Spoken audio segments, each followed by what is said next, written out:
শীতকালের রাত মানেই কিন্তু পিঠে খাওয়া। আর শীতকালে এভাবে গরম গরম চুলার পাড়ে বসে পিঠা, সাথে যদি থাকে দেশি মুরগির ঝাল ঝাল ঝোল, তাহলে তো কোনো কথাই নেই। পুরো শীতের রাতটা পুরো জমে যায়, পুরো একদম পিকনিক পিকনিক মুড চলে আসে। তো আমি গ্রামে গিয়েছিলাম মাসি বাড়িতে শীতের রাতে পিঠা খাওয়ার জন্য। আমার মাসি খুব সুন্দর পিঠা বানাতে পারে, সাজের পিঠা যেটা গ্রাম বাংলায় বলা হয়। আর আমাদের শহরের দিকে এগুলোকে বলে চিতই পিঠা। তো এই পিঠাটা আমার খুব ভালো লাগে, এভাবে পাটখড়ির জালে মাটির উনুনে এই পিঠাগুলো বানাতে খুব ভালো লাগে, দেখতেও যেমন শান্তি লাগে, আর চুলার পাড়ে বসে পিঠা খাওয়ার তো মজাই আলাদা।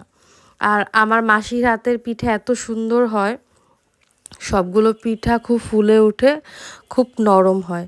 আসলে শহরে আমরা গ্যাসের চুলায় পিঠা বানাই, কিন্তু সেই পিঠায় কিন্তু কৃত্রিমতার একটা ব্যাপার থাকে।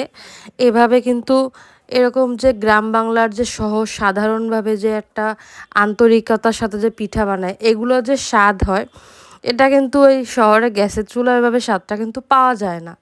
তো তোমরা সবাই দেখতেই পাচ্ছ পিঠাগুলো কিন্তু ফুলে গেছে এবং আরও অনেক ফুলেছিল, সেগুলো আমি মানে ভিডিও করতে পারিনি আমি যখন খাচ্ছিলাম। তো বন্ধুদের সবার সাথে শেয়ার করার জন্য কিন্তু একটুখানি শর্ট নিয়েছিলাম।